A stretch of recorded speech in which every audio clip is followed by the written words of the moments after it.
Thanks for worshiping with me this morning. I enjoyed that. I hope you did.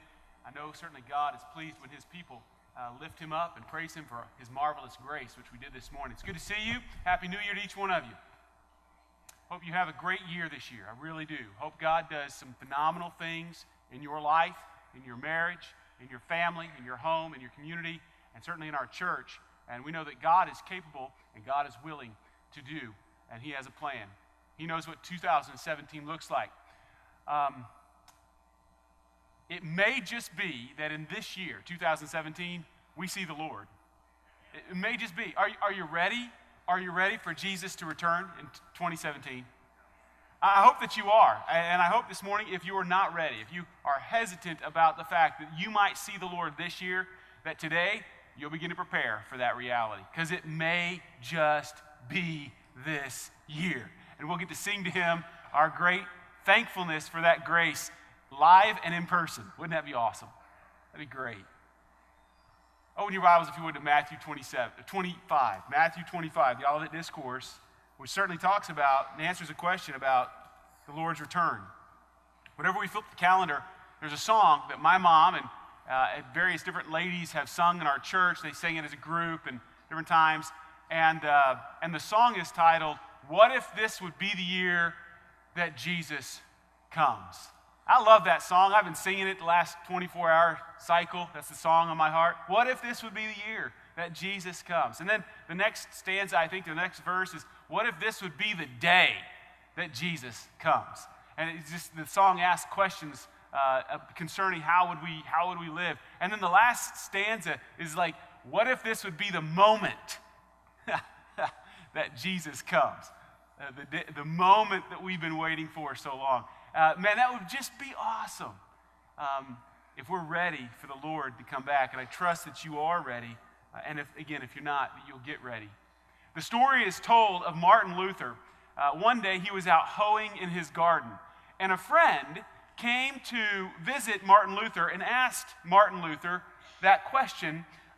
If you knew that Christ was going to return this very day, what would you do? And the story is told that Martin Luther, without missing a beat, answered, I would just keep hoeing my garden. The point of that story, and the reason it's told oftentimes by pastors in a sermon like this, is that if someone is living right, if they are doing what God had called them to do, that whatever we are doing is exactly the appropriate thing for us to be doing if the time of the end of the world comes, or if Christ comes back. If we're doing what pleases God, keep doing it. Keep doing it. Well, the reality of the text that we're going to look at this morning is just that. Christ is coming back, and a number of passages in the Olivet Discourse talk about Christ coming back, but the passage we're going to focus on this morning answers a more significant question for us. Not, is Christ coming back, but how should we then live? How should we live in 2017 because we know Christ is coming back whenever he's coming back? So just to set the context before we look at the certain parable that begins in verse 14, the context is Jesus is talking to his disciples. Certainly Judas was included, so it's not solely a conversation with believers. It's a conversation with Judas, who also was there as an unbeliever. So Jesus is talking to Jewish men who he'd been with and mentored, and they're asking a legitimate question because a lot of funny things are going on with Christ's life. He's at the end of his life. There's the open rejection, the open challenge of Christ as the Messiah. He's soon to go to the cross. And so they ask legitimate questions that you find in chapter 24, verse 3, that it is on the Mount of Olives. He's talking to his disciples. They say, tell us what these things be. Tell us, concerning the destruction of the temple there in Jerusalem. Tell us the sign of your coming and the end of the world. And for the Jewish male at that time, the destruction of the temple was the end of the world. They lumped all those things in together. And so their questions all fit. And Jesus, I think, answers all their questions, but it's not all the same time. There's the destruction of the temple that occurred in 70 AD, and then there's the end of the world that is yet to come, or the coming of Jesus Christ, the second coming of Christ, which we are anticipating and looking forward to. Well, he gets to, let's just skip forward to verse 42 of chapter 24, and here we find 3 successive parables that Jesus uses to talk about how unexpected his coming will be. And in verse 42, it says, "Watch therefore, for you do not know what hour the Lord doth come." And the next verse, he gives a parable about, a wise man's going to watch for a thief, right? You're going to look for the thief, but you don't know when the thief is coming. And the point of that parable is just this, that the Lord's coming is unexpected. Like if you knew when it was going to happen, like if you knew when a thief was going to break in, you'd kind of be there waiting, maybe with your concealed carry, or your carry, right? I mean, it wouldn't be concealed at that point. You take care, you would, hey, thief, no, we know what's going on. You're not coming in. Jesus said, I'm going to come in an unexpected time. You don't know the hour. You don't know the hour. You don't know the hour. His coming's unexpected. There's another parable, verse 45. Oh, by the way, the summary statement again in verse 44. It's a short parable. It's a one-verse parable. Verse 44, "Therefore, be ye also ready." That's the point. Because it's unexpected, because you don't know the hour, be ready for such an hour as you think not the Son of Man cometh. The next parable, verse 45 through 51. This is a parable about a man who was a leader or a steward, a lord, and the guy leaves, his boss leaves, and he says, okay, now I'm in charge, I can do whatever I want to. And he's very evil. He beats people, he deals evil with people because his mindset is, my Lord's not coming back, I've got plenty of time, and the Lord comes back. His Lord comes back. But his mindset was the Lord delays his coming, verse 48. And so this is a parable that teaches us that the Lord is going to come sooner than expected. There are some people, and they're like, I got all kinds of time. And he's like, no, the Lord's going to come sooner than expected. And the point is, you need to be ready, because the guy who wasn't anticipating, this guy, his actions revealed it, and his destruction was swift. It says in verse 51, and shall cut him asunder and appoint him his portion with the hypocrites, right? Where there's weeping and gnashing of teeth. Hey, you don't want to be that guy. The third parable. So we've seen that his coming is at an unexpected time. The Lord's return may be sooner than some expect. And the next passage about the 10 virgins, 5 of whom had their oil ready and 5 of them who were unprepared. And the Lord came and they weren't ready and they were out getting oil and they didn't go to the wedding feast. And so they show up late to the wedding feast and they're not allowed into the wedding feast. Why? Because they weren't prepared.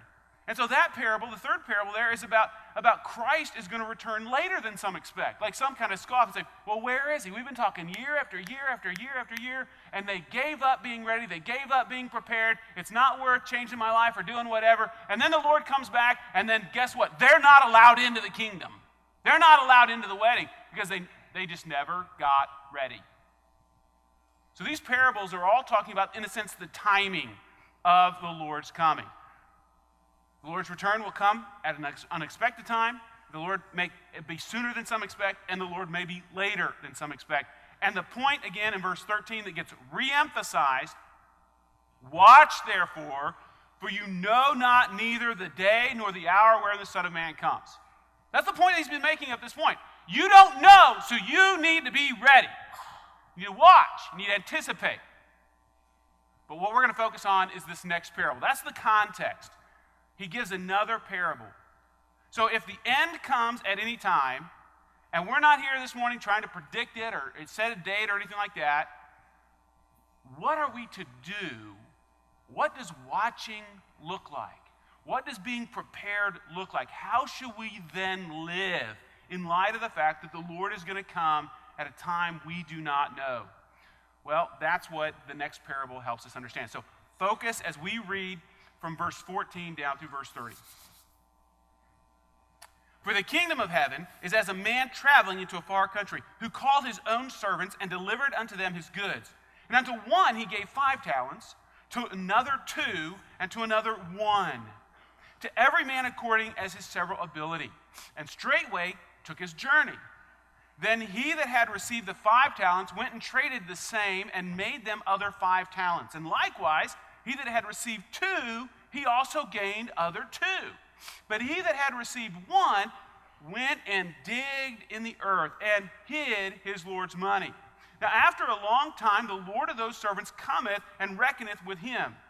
And so he that hath received 5 talents came and brought other 5 talents, saying, Lord, thou deliverest unto me 5 talents. Behold, I've gained beside them 5 talents more. And the Lord said unto him, Well done, thou good and faithful servant. Thou hast been faithful over a few things. I will make you ruler over many things. Enter into the joy of thy Lord. And he also that received 2 talents came to the Lord and deliverest unto him the 2 talents. Behold, I've gained 2 other talents besides them. His Lord said unto him, Well done, good and faithful servant. Thou hast been faithful over a few things. I will make you ruler over many things. Enter thou into the joy of thy Lord. Then he which had received the 1 talent came and said, Lord, I knew thee. Thou art a hard man, reaping where thou hast not sown, and gathering where thou hast not strawed. I was afraid. I went and I hid thy talent in the earth. Lo, there thou hast that is thine. And the Lord answered, and he said unto him, Thou wicked and slothful servant, thou knewest I reap where I sowed not, and gathered where I have not strawed. Thou oughtest, therefore, if that's your logic, if that's your reason, then you should have been more intent to do with what I gave you. Thou oughtest, therefore, to have put my money to the exchangers, and then at my coming I should have received mine own with usury. You should have gained more if you really thought that I was that kind of a Lord. Take, therefore, the talent from him, and give it to the one that has 10. For unto everyone that hath shall be given, and he shall have abundance. But from him that hath not shall be taken away even that which he hath. And cast ye the unprofitable servant into outer darkness. There shall be weeping and gnashing of teeth.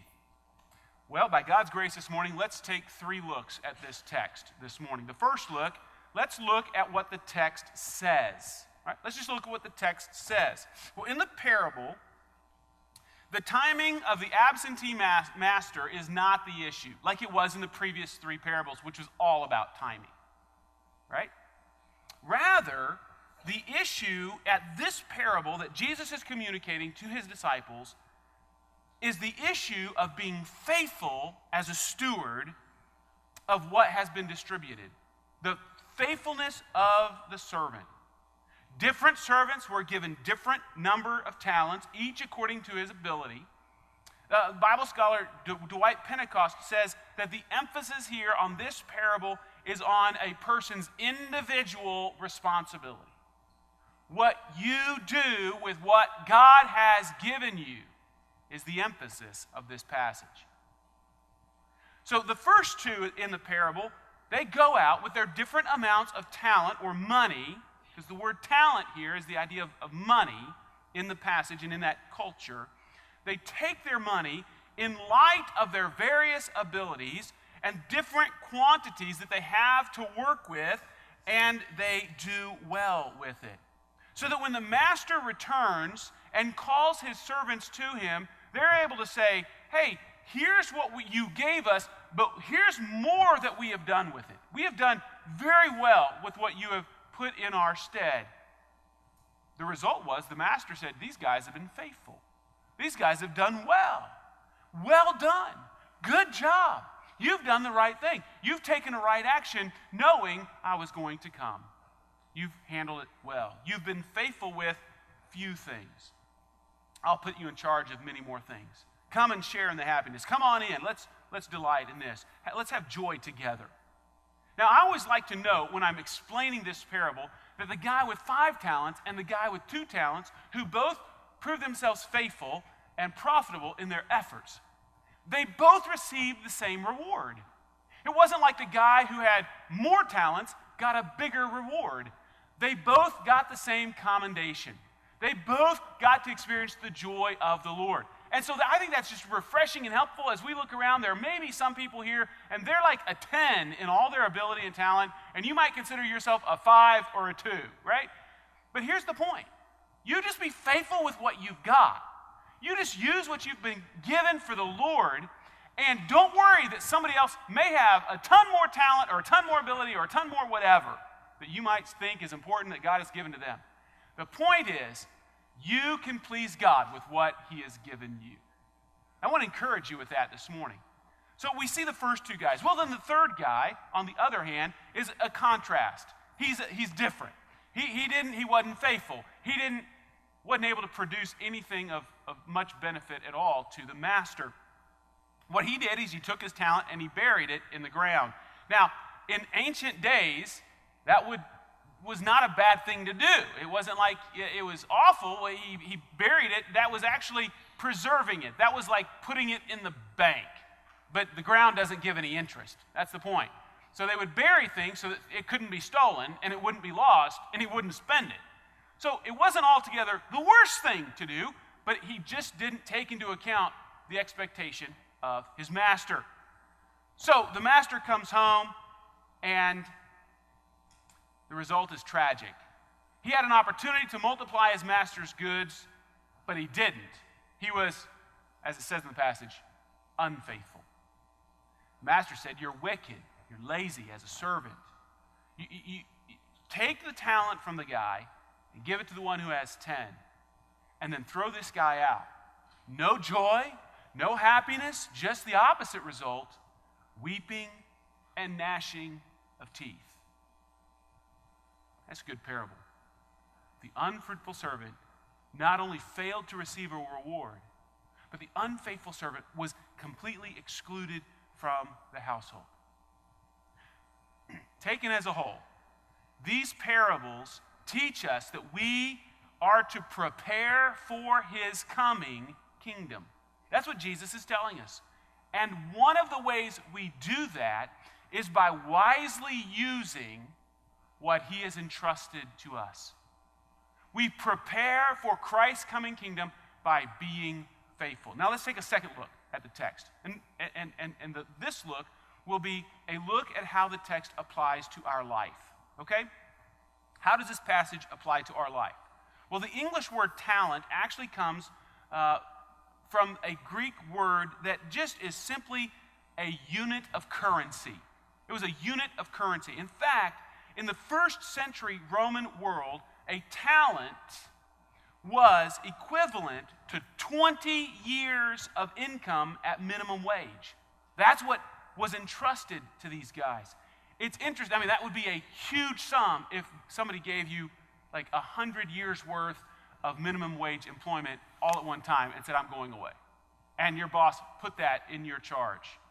It's interesting in the story, Jesus is telling that the amount of money entrusted to them in our eyes would be great, but in the master's eyes, I just trusted you with a few things. Just a few things. Jesus is certainly not teaching economic theory here. He is using a familiar image to help symbolize a spiritual truth. And that's what would happen in a parable. What's the point of the concept of a talent distributed? Here's the main point. God has granted us so many things. God has given you, as you enter 2017, your possessions, your abilities, your opportunities, time. God has given you the circumstance you find in your life today, and God commands and expects you to steward all of those things well. Whatever you have right now, God has an expectation that when he finds you, when he sees you, that you use them, that you steward them well. What may not always be true in the economic realm is clearly true in this spiritual realm. Use it or lose it, right? He's given you something to use for his glory. Don't bury it. Don't ignore it. Don't forget it. Don't be fearful because you have it. When God gives you something, use it for his glory. So let's just pause at the outset of 2017 and answer this question. What has God given you for which you are responsible to him or for which he will hold you accountable? Let me suggest a few of those things. Number one, we turn the calendar. So let's talk about time. Time. We don't know what this year will bring. We are not guaranteed even the completion of a full year.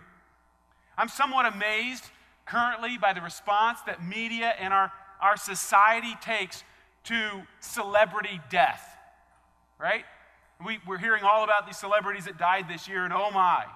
And it's not just the worship of the people that's shocking, but it's the utter surprise that so-and-so died. As if death is some new thing that never occurred before 2016. Like, wow, people die, and famous people die. Well, as we turn the calendar and we begin to fill in our dates and we begin to fill in our planners and our schedule, we need to realize that every month and every week and every day and every hour are on loan to us from God. They're gifts. They're gifts that God gives us that we can waste away, or we can be lazy with, or we can say, no, this is time He's given me to bring Him glory. So one good way to critique how you might spend your next year is to look back at your past year and ask yourself, were you a good steward of your time in 2016? Where did you waste time last year? Or how or when did you use time in such a way that God would say to you, well done. Well done. Good use of your time. Let's talk about a second area, our abilities. Another category to think about involves what we recently studied in our Sunday school, our gifts and talents and abilities. Each person here possesses a different skill set, a combination of your spiritual gift, your natural-born talents, and the things that you've worked on, practiced, and honed your skill. In some ways, you're a 5. In some areas, you are a 5. In some areas, you're a 2. In some areas, you're kind of maybe a 1. But you all have some combination of spiritual gift, natural-born talent, and skill that you've improved. Are you still seeking to grow your gifts? Are you thinking about how you can share your gifts with others? As I look back at 2016, there's things I enjoy. I'm reminded of the time we as a church spent in our anniversary weekend sharing stories about the early days of Grace Baptist Church. How people came together. Some of them had 5 talents, some of them had 2 talents, some of them had 1 talent, but whatever it was, they gave their talent. And the church and God's glory was uplifted because people generously gave of their spiritual gifts and their natural ability for the blessing of the church and the glory of the Lord. And I delighted in hearing that, and that was really a kind of a challenge that was thrown down to our current congregation. So then I looked and thought about our past year and saw, man, we took people to youth camp, and people gave their spiritual gifts and their natural abilities and their time, and they brought God glory by going and working really hard at youth camp this past year. And just about every event and every activity in our church, I see the same spirit that was in the beginning of our church where people say, well, here's what I have. It may not be much, but I'll give it to the Lord. That still goes on at Grace Baptist Church because God has gifted you, and it's still incumbent upon you, and it's still important for you to give what God has given you for His glory in 2017. The challenge is now, man, how can I really grow? How can I improve? And how can I use what He's given me for His glory? And the reality is what we see in this passage. If we work at that area of being faithful, it's likely that the master will say, I'll increase it. Because the guy went from 5 to 10. Why? Because the master saw somebody who was faithful to use what they had been given. Here's another area, your relationships. As you enter 2017, you have relationships. This time of year is a great time to consider those relationships because most of you have had opportunity to be intentional with your time and your relationships. So when you had an opportunity over the last couple of weeks, who did you hang with? Who did you hang with and why? And when you were with others, did you seek to pour into them or did you seek to get something from them? See, was the interaction one-sided in that way? Like My relationships are all about what I can get and take from people. It's very easy to believe that other people exist for me or for my glory. Well, whether that is a waiter at a restaurant, or the staff and fellow members that are at our church, or the members of my own family, like my spouse and my children, they're here for me and how they can bless me, or even just the general public. Like, hey, this line's too long, that person up there is too slow, the car's, I mean, you're just like, wait a second. Has God put you in that marriage? Has God put you in that family? Has God given you opportunities at that restaurant? Has God put you in a church body? Has God given you relationship? Yeah. How are you stewarding that? How are you taking that gift of interaction with other people and using that in a way that brings God glory, where you're blessing someone else? It may be helpful for you today sometime to take out a sheet of paper and write down the 10 most significant relationships you have and ask yourself, how am I stewarding that relationship? That is, am I pointing this person to Christ? Are they spiritually blessed to have me in their life? Are the words that I choose to use when speaking to them a gift-filled grace, like Ephesians 2:28 says I should be? Or do I speak in a way that is distracting them from the truth of the gospel? Again, the Lord's coming back and he's going to say, either well done in your relationships, or you weren't real faithful. You were kind of lazy and selfish. A fourth area, our possessions. Man, when we talk about a steward out of this passage, I think it's certainly important to talk about the treasure in our life. John the Baptist, when he encouraged people to repent, what he said, his message was fascinating. We don't have time to study it in depth. You can go back and look at this. In Luke chapter 3, he's calling people to prepare for the first coming of Christ. And so people who weren't really watching needed to get ready and change how they lived. So they believed the message of John the Baptist and started looking for the Messiah, who is Jesus. We just were celebrating his first coming at Christmas. And the question naturally came up, okay, you tell us we need to start looking for the first coming of the Messiah. How shall we live? And John the Baptist says to various people, adjust the way you handle possessions. Like, to the general crowd, he said, basically, in verse 11 of Luke 3, share your clothes and share your food. Like, if somebody's naked, give them something to wear. If somebody's hungry, give them something to eat. Just, hey, all of you, if you're really looking for the Messiah, how you treat other people and what you do with your possessions is going to change. To the publicans, who are government officials, people in a place of power, he said, listen, if you're watching and looking for the Messiah to come, then don't overtax the people. Don't abuse your power. Don't be greedy and take more from people than what you should rightly take. And to the soldiers who were listening to John the Baptist, who were thinking about the Messiah coming, and they're asking, well, how should we live? He said, don't be violent, don't accuse others, and be content with your wage. That's a mark of somebody watching and anticipating the arrival.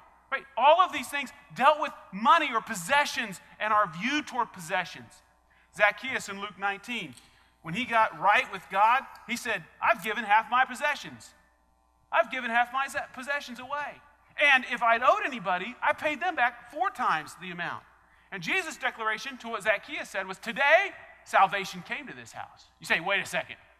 Salvation comes with how we handle money? No, that's not what Jesus said. What Jesus said was, I know today salvation came to this house because I see the way you handle the thing you used to live for, money. I see how you handle that differently. There's evidence that salvation has come to the house. Conversely, the rich young ruler, he came to Christ. He was wanting to know how he could really get right with Christ. And Jesus, understanding the issue of his heart, was his love of possessions and all that he wanted and how he wanted to use it all for him. And Jesus said, hey, go sell what you have, give it to the poor, come and follow me. And he went away sorrowful. That's a real evidence, right? He would be the wicked and slothful servant. Why? Because the things God had given him, he wasn't willing to say to the master, okay, whatever you want, whatever will bring you glory, how can I obey you? What can I do with this? It wasn't his mindset. So all of these things we have in our possession as we go forward into 2017. And the challenge is, if we're looking for the Lord to return, if we're watching, if we're anticipating, No, we're going to handle our time and our relationships and our possessions and our abilities in such a way that one day, God, who gave those to you, will say, well done. Well, the last look at this passage, very quickly, is this. Is there anything in this passage that will help me as I go through 2017? Is there anything in this passage that will help me be a better steward of those things that we've mentioned? And I do see some things. How about this? The steward who is striving to hear well done in 2017 will anticipate the return of Jesus Christ. If you live every day anticipating Christ's return, it will impact how you respond in your marriage. It will impact the way you relate to other people. It will impact how ready you are to share what you have. So, are you anticipating? Are you watching? Paul equated these two things when he wrapped up his kind of like farewell statement on life in 2 Timothy 4. I have fought a good fight. I've finished my course. I've kept the faith. Can I hear that stewardship motif in there, right? I've done it. I mean, he gave me a talent. He gave me a charge. He gave me a responsibility. And I lived my life with regard to what God had called me to do. And he's toward the end of his life. And he's saying, I've been as faithful as I can. I kept the faith. Henceforth, there is laid up for me a crown of righteousness, which the Lord, the righteous judge, will give me at that day. And not to me only, but to all them that love his appearing. What you hear Paul saying is, I am ready for my Lord to return. I'm not fearful of that day. When he comes back, the things he gave me, I did my best with.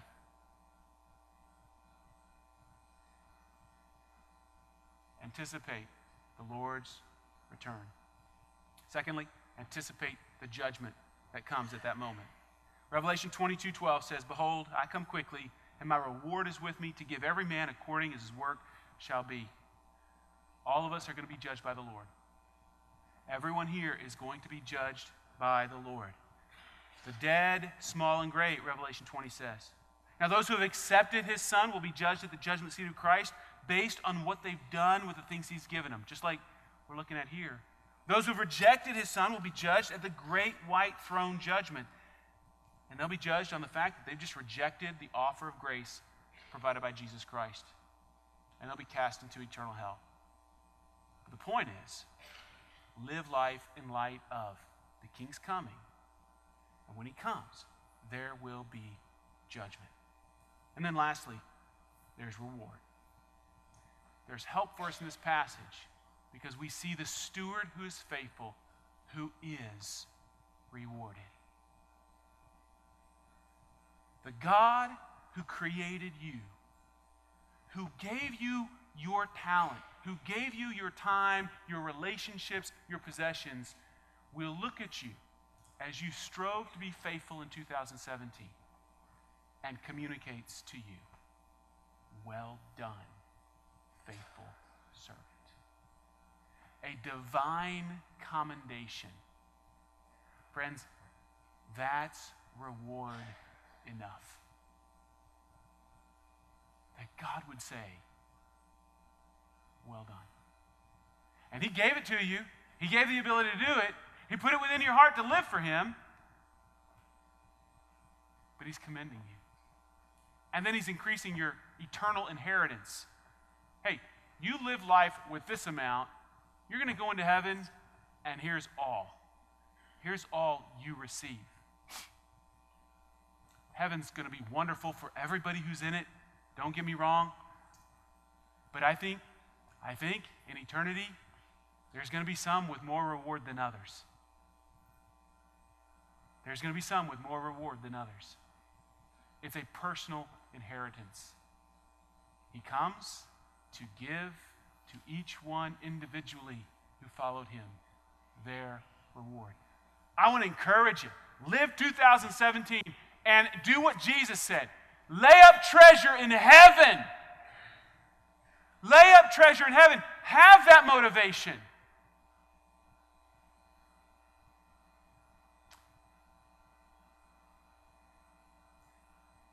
But we also have to acknowledge there are some who will hear, "Depart from me." Kick him out. No entrance. Why? Because you didn't live for the Lord. You didn't accept his son. He wasn't first in your life. So as we enter 2017, those are things that are helpful for us to help us be a faithful servant.